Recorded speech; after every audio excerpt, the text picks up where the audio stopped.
They've got TV ads running showing children being blown up by explosives if they don't agree to cut their carbon footprint. They're calling for eco-fascism and calling it fascism and saying green fascism is good, not about the environment. None of us who have children want about environment.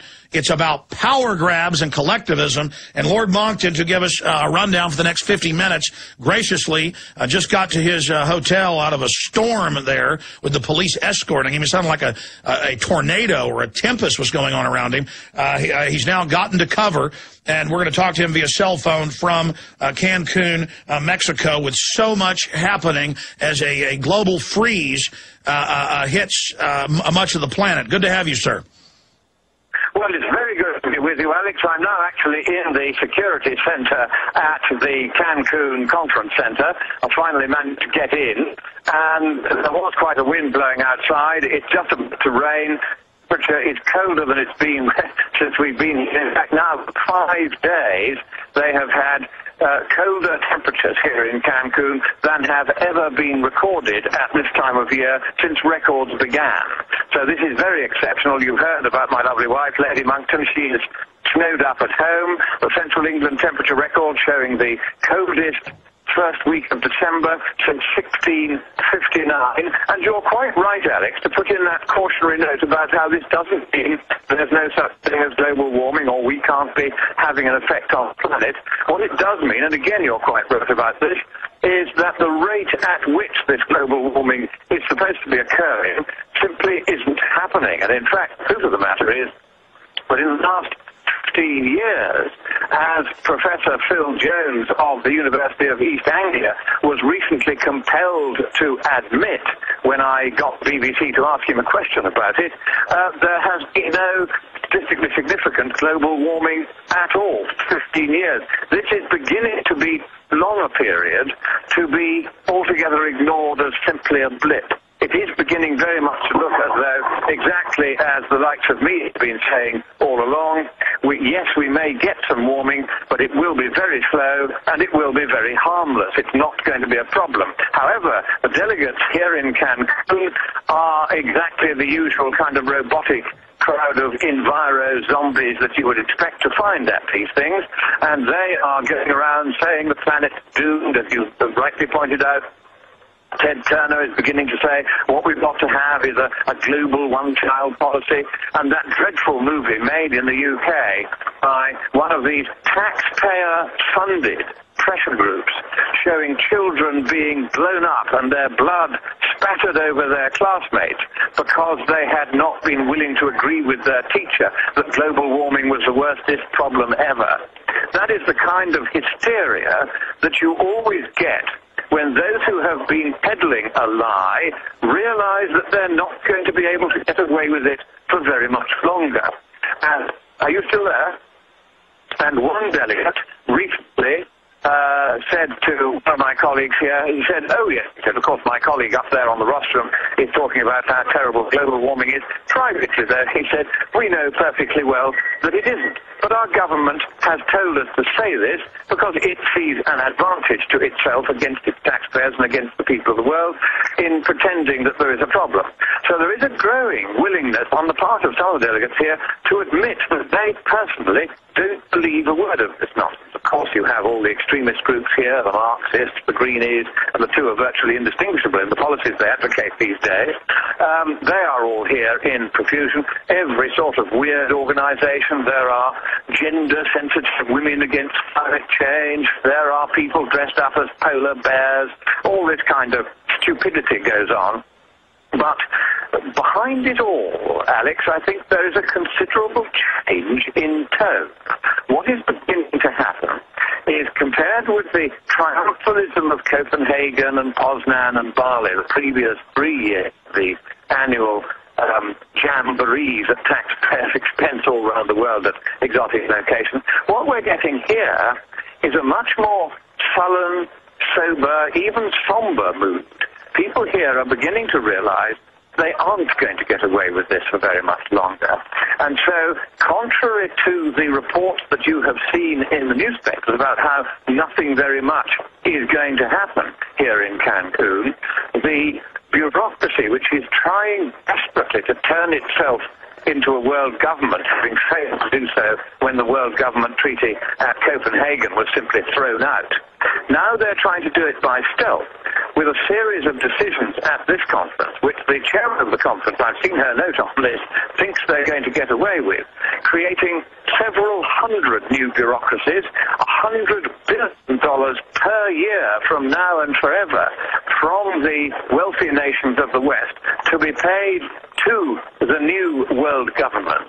And this will go up to 1.5% of GDP if one of the options on the paper is adopted, which it may well be, giving this new world government a permanent revenue which will permanently grow as GDP grows.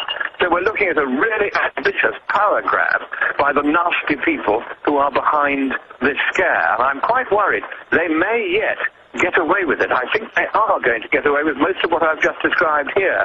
And once they've got it, it'll be like the EU.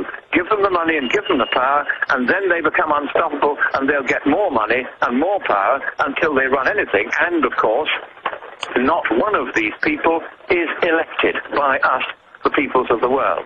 It is all a dictatorship which is gradually taking power from democratic nations and from the leaders and elected representatives of those nations and putting it into the hands of faithless bureaucrats who we cannot elect, cannot question, cannot hold to account, cannot remove, and cannot replace.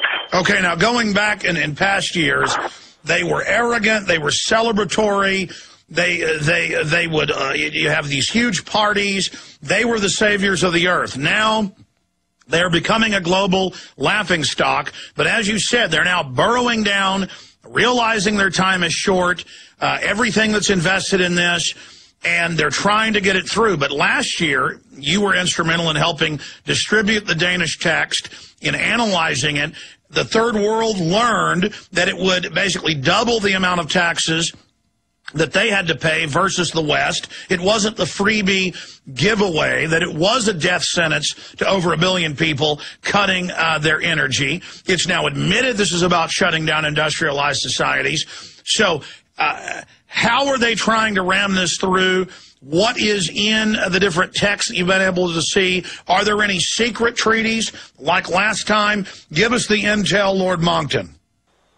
What they've done this time is they've done what one of the senior officials here, who also doesn't believe a word of this, as I say, there's a growing kind of rift in the loop now. You can see more and more people getting ready to jump ship as they see it going glug, glug, glug down beneath the waves. But one of them said, he said, what they're going for is an approach called transparent impenetrability. And what this means is that everything I've just described to you, this extra money and the extra bureaucracies, they're all listed, they're all specified in the documents which are openly available and which nobody, including the delegates, actually reads. The note by the chair on the expected outcome of this conference, which is what I'm basing things on, because that's likely to be right. They've had several preliminary conferences, first in Bonn, then in Tianjin in China last month, to prepare for this one. So they pretty well all knew where they were going when they got here. So the chairman's note is a pretty good guide to what is actually going to happen. But get this, it's 33 pages long. It's written in the most obscurantist, obfuscatory, obnubilating style, which is enough to send anybody to sleep. And unless you know what the code words mean, you've never realized just how much of an expansion of centralized, undemocratic power this whole exercise is. For instance, let me give you an example. You wanted me to quote from these documents. They use a phrase called improving capacity building in the least developed and less well-developed countries. And you think, that sounds wonderful. So you go and you talk to a few of the UN officials who draw up this garbage, and you say, what does capacity building mean? And it's nothing to do with industrial capacity or economic capacity or the capacity to live a civilized life or educational capacity or health capacity. No, it's bureaucratic capacity. What capacity building means in these documents is that there are going to be vast bureaucracies established in these less developed countries which will come directly under the control of our new masters, the Secretariat of the United Nations Framework Convention on Climate Change. That's what capacity building means. It occurs all the way through the treaties. It sounds wonderful when you read it. You think, oh, wow, I'm really doing some good for the third world here. All we're doing is putting in bureaucracies to govern them. Yeah, to rule them under the new neo-feudalism, the environmental iron fist. Stay with us, Lord Monckton. Back after this quick break. Ted Turner, third biggest landowner in the world, behind the Queen of England and Dutch royalty. He owns 2 million acres in the U.S. He has 5 children. He has more than 20 aircraft, more than a dozen homes.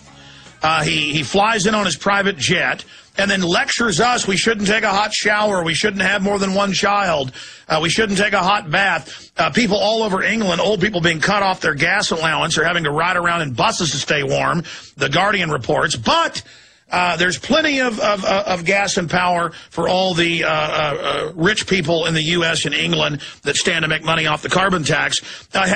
Lord Monckton, I heard that you've been trying to track down Mr. Eugenics, Mr. Green Himmler, hair Ted Turner.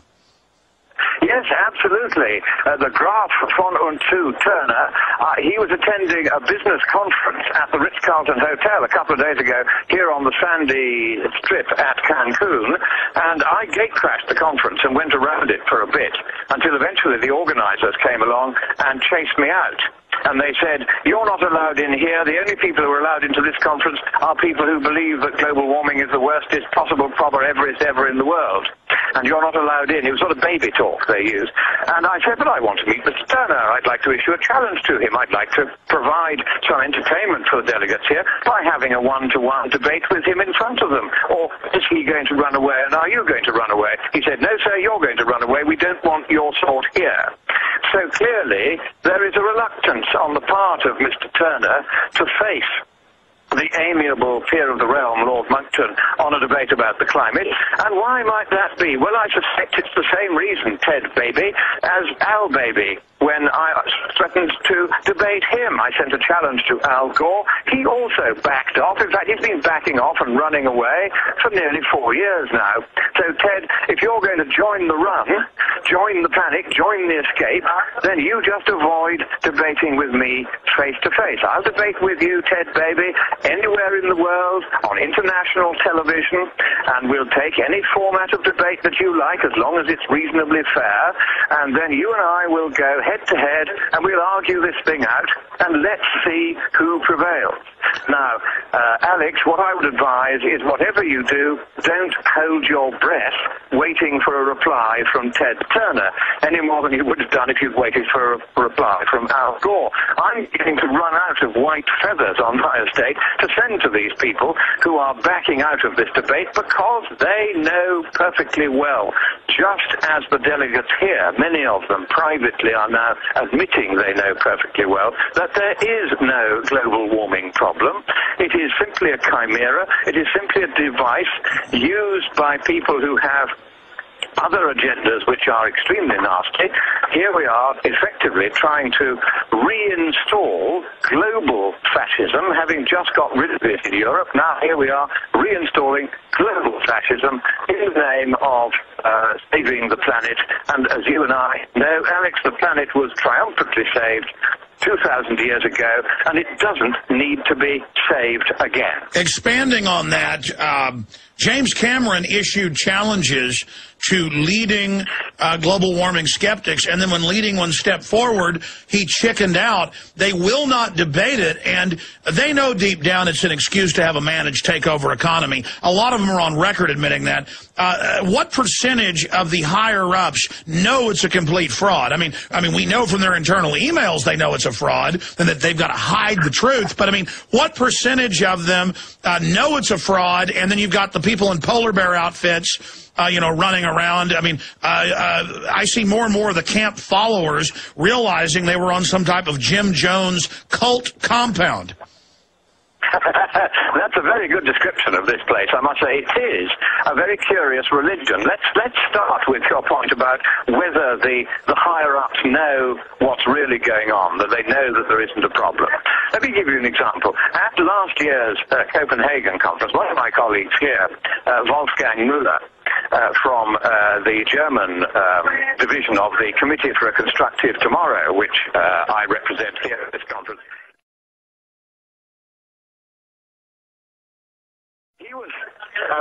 standing next to one of the two delegates, official delegates from Pakistan, which is one of the state's parties to the convention. And the other delegate was up on the stage speaking about how terrible it all was. We were having floods, we were having droughts, and we were having this, and we were having that. It was all ghastly, and it was all because of our fault. And quietly, the other delegate said, he knows, and I know, that there's not a word of truth in any of that, and that the whole of this thing is just nonsense, but we've been told by our government to say it, and so that's what we have to say. Lord Monckton, we've got to go to break, and that's just as well, because you just covered some key info. Your phone for the first time was breaking up. Let's perhaps reestablish the line or see if it clears up during the break. I want you to come back, because that takes us to the WikiLeaks cable, which the State Department admits is real, which you covered without having the secret documents, that the U.S. and England were in there twisting arms last year and promising people payoffs if they went along. Lord Christopher Monckton joins us. His website and organization is the leading think tank, really laying out the facts of this global takeover, and we are beginning to win battles and the war. Scienceandpublicpolicy.org. Our sites are Infowars.com, PrisonPlanet.com, and PrisonPlanet.tv. We are fighting the prison planet, the collectivist and their elitist owners. See, the ultra-rich, many of them are in a camp not liking free market. They want to use government to shut everybody else down because they can't compete. And Lord Monckton is fighting them and routing them to the ends of the earth, and they run from him in literal fear. I've seen video activists have shot. It is as if the mild-mannered Lord is Darth Vader or something, or a giant bucket of holy water to a vampire. Now, I have the London Guardian report here, Lord Monckton, where they admit, and the State Department admits this in his anger, they admit it's a real cable, that other governments were all freaked out by the threats, the bribes, the promises of money, the arm twisting. We see the United States at the center, along with Gordon Brown, the disgraced former prime minister, spearheading this, trying to ram it through on people, and you knew that at the time, but now that's all come out, and that was mirroring what you were talking about, the Pakistani minister who's been promised money, up there spewing all this, it's the end of the world, oh my gosh, the West did it, because they've been promised money. This is now confirmed. It just shows what incredible fraud this is. The whole thing is nonsense, but let's be nice to the bedwetters. Let's make this Be Nice to Bedwetters week, and let us pretend, just for the sake of argument, Alex, that in fact there is every bit as much of a global warming problem as the United Nations would like to imagine. It is, of course, imaginary, but it is, let's just pretend, just for the sake of a game. All right. Now, we know that at this conference, they are going to try to bully the countries of the West, who are all too eager, most of them, to comply, to hand over $100 billion of Western taxpayers' money to the UN. Of course, the name of the game is this is supposed to go to third world countries to help them to adapt to the consequences of the terrible global warming that we in the West have caused by our emissions of carbon dioxide. But let's just pretend for a moment that they're right. $100 billion a year is $1 trillion every 10 years. Now, the thing is this, that in order to forestall just 1 Celsius degree of warming, if the U.S. government was right in its figures for how much the Waxman-Markey bill would cost, which had a fairly typical lot of range of measures like cap and trade and regulations on emissions and all that kind of thing, then you would need to spend $100 billion a year for 340 years in order to forestall just 1 Celsius degree of warming. That Al Gore says is going to make all the coastal cities disappear within 7 years. So a 300-year solution to a 7-year problem. That's right, and not only that, but if you wanted to forestall all 3.4 degrees Celsius, which is about 6 Fahrenheit, of warming, which the UN says might happen on the globe by 2100, in the next 100 years, then it would take you 1,000 years of spending $600 billion rate just to make that tiny amount of temperature change not happen. So there's a huge mismatch between what these people are trying to argue for here and what they could possibly achieve. And curiously, until I recently did these calculations, nobody anywhere in the world had sat down and worked out and said, okay, supposing we spend all this money, how much global warming will we actually forestall? It's all been done on the basis of, oh, if we spend the money, maybe it will make a contribution. Nobody has worked out that, in fact, it makes practically no difference at all. So even if there were a problem as big as these nitwits here think that there is, the fact is that all the spending that they're proposing to make, and it's critically expensive spending, would not make anything like enough difference even to begin to chip away at the problem. And this leads to the obvious conclusion that if there were to be any problems arising from warmer weather, and frankly, if you find any global warming, send us some in Scotland. My lovely wife could do it very badly. Then if there really were, what we would simply do is to say, look, we'd be better off adapting to the warmer weather and its consequences in a focused way as and only where and only when necessary, rather than squandering all these billions and trillions now on what is an entirely futile exercise. Lord Monckton, you got cut off by the break earlier. You were trying to tell the story of the Pakistani minister telling you that the other Pakistani minister was just saying it because they've been promised money. That's now confirmed by the cables that this secret arm twisting was going on. Recap that, because your phone was breaking up at that time. Yes, certainly. This, in fact, I think I mistakenly said this was in Copenhagen last year. In fact, it was Bonn this year, at which one of my colleagues, Wolfgang Müller, who is from the Committee for a Constructive Tomorrow, which I also belong to, it's an environmental group that believes in looking after the environment rather than worrying about global warming, and we're here under their aegis. He was sitting next to one of the two Pakistani delegates at the discussions in Bonn, which were leading up to this conference here in Cancun. And the other delegate was up on the platform speaking and saying, oh, it's all terrible, we're doomed unless we shut down the economy to the West, all this kind of rubbish. And his colleague was sitting talking to Wolfgang Müller, not really realizing that we were on the other side of the case, and saying to me, no, actually, neither of us believe a word of this nonsense, but our government has told us to say it. And of course, we've seen this time and time again before, governments being inveigled into changing their view and becoming alarmist. India has just decided it's going to change its view and start accepting compulsory caps on the amount of carbon dioxide it emits. And it's doing this, but almost certainly because somebody has offered it a very large sum of bribe to do that. We had it in Russia when the Russian Academy of Sciences got a report from Dr. Andrei Ilarionov, who was one of its key scientists in 2004, saying, look, we've had a conference at which we invited skeptics and we invited the British government to send its chief scientist to tell us why there was a problem. We had the skeptics as well. And the chief scientist, on realizing the skeptics were there, walked out. He couldn't answer our questions.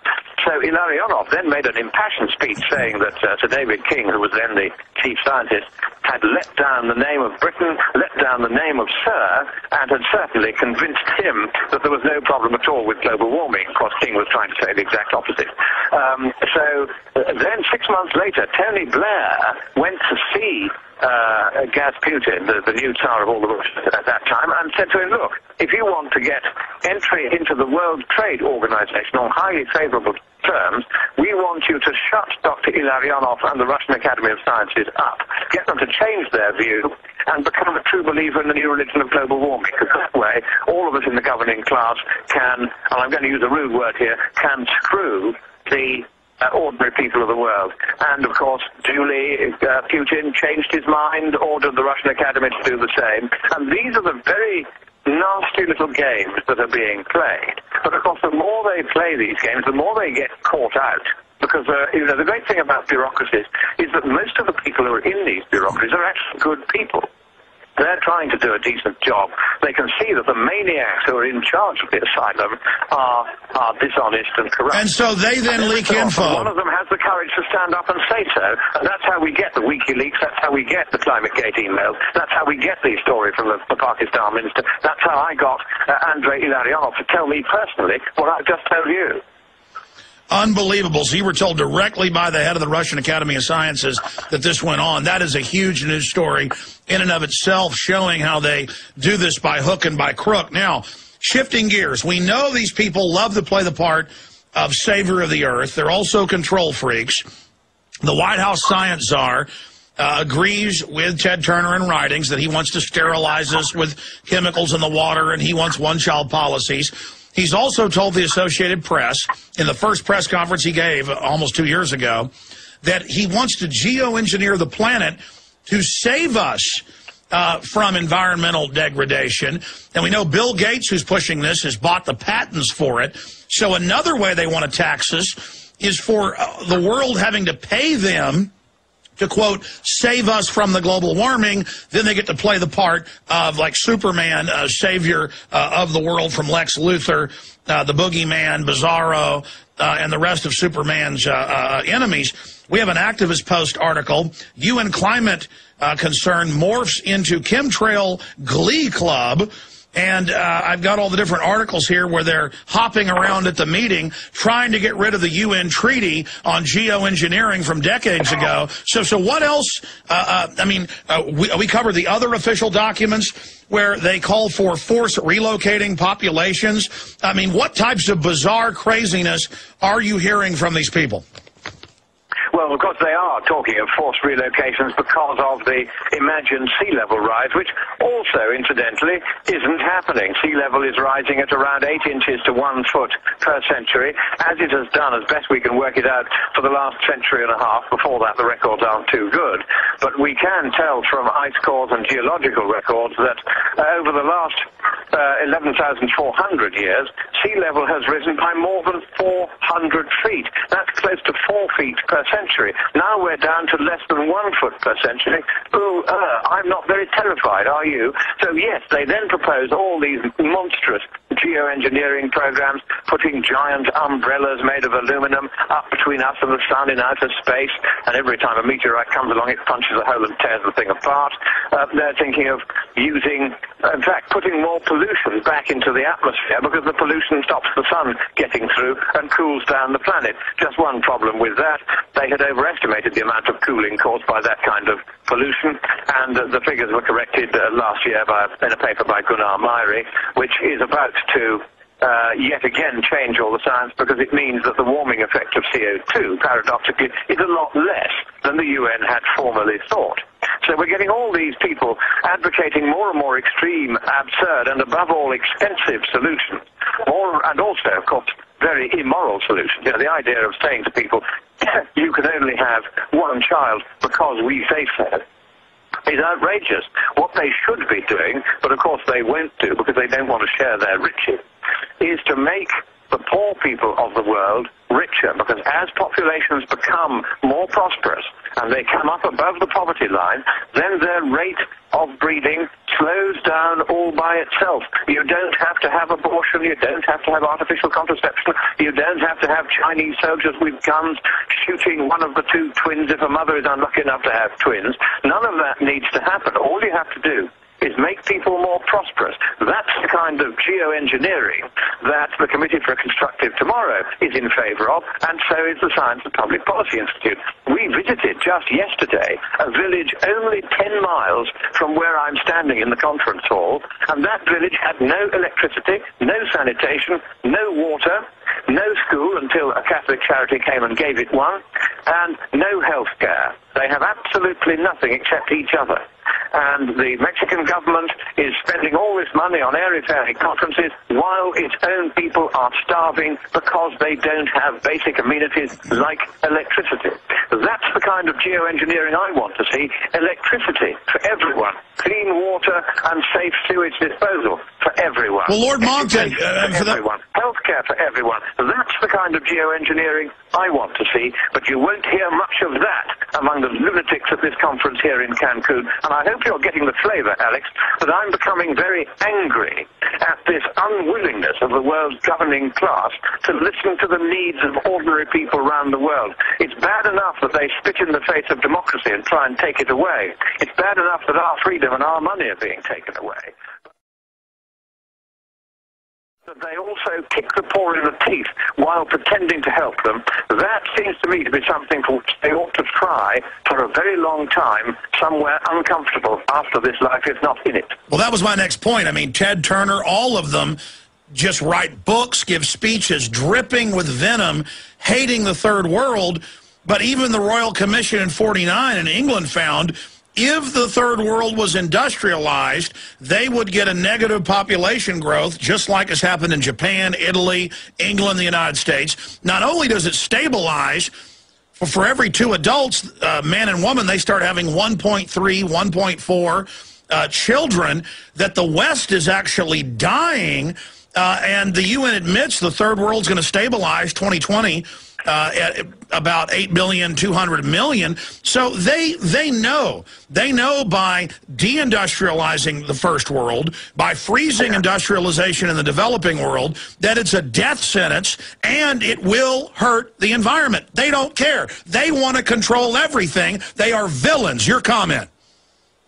Well, I'm afraid you're understating it, Alex. I don't often say this to you, but really, I am so angry with these people because of their utter lack of concern, lack of thought, and lack of the use of reason. What is it that differentiates us from all the other creatures in the visible creation? It is that we have the ability to use reason. And the entire governing class of the world, certainly that part of it which is assembled in large numbers here in Cancun, they are all as though they are in a lunatic asylum, as though they are simply totally unable to use their minds at all. And of course, this is because they know, increasingly they know, that this whole climate rubbish is nonsense. But what they're doing is they are exploiting it, they are profiting by it, they're making billions out of it, and they're making billions at our expense, and, worst of all, at the expense of the third world. They have no concept. Stay there, stay there. Now, there's a woman in the night starving to death, and it's well documented that these carbon cuts of energy will kill over 1 billion people in the next decade.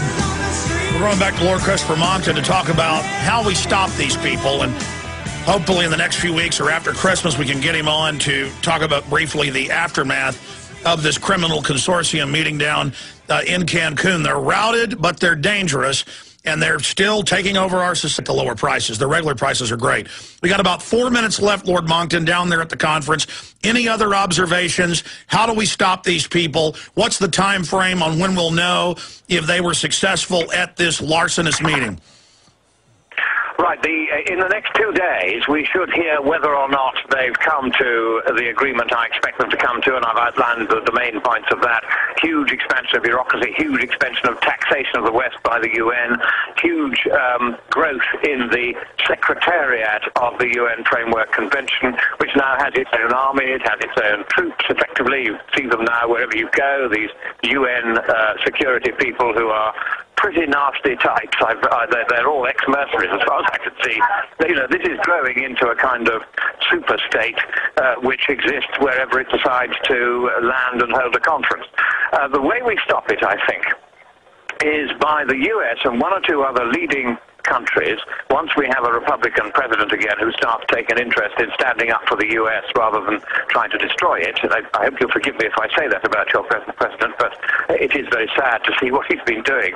Well, he's not our president. He's a total globalist miscreant, but go ahead. Well, so what I'm saying is I think that what we now need to do is for America needs to leave the UN. Leave the UN Framework Convention on Climate Change, leave the IPCC on the ground that they're all fraudulent, corrupt and unduly expensive, and that American taxpayers can no longer be trusted can no longer have the money taken from them, and the UN be trusted to spend it. I think we've got to take that all away, leave it. We've got to found a new organization called the United Democracies, in which only democratic countries will be allowed to participate, and the only people who will be allowed to speak for various nations at the United Democracies and its meetings will be people whom we, the people of the democratic world, have elected to represent us. Because one of the big dangers, Alex, as the supranational organizations like this grim, secretive secretariat of the UN Framework Convention, the danger is not one of these supranational, cross-border, powerful, ever better funded organizations is democratically elected. So every time we pass power from us to them, we're passing power from elected hands to unelected hands. That must stop. Article 1, Section 1 of your Constitution gives all legislative power to the elected Congress. Nobody else can make laws or impose taxes on America except those whom America elects. Let that be the rule at international level as well. Absolutely, Lord Monckton. Taxation without representation. No more legislation without representation. You've been very gracious. Hopefully you can join us right before Christmas, in the aftermath, or after Christmas, or in the new year, to let us know what happened. We're blessed to have you there, and I really appreciate you spending time with us. Good luck down there. Be safe. Real pleasure, and God bless America. All right. God bless you.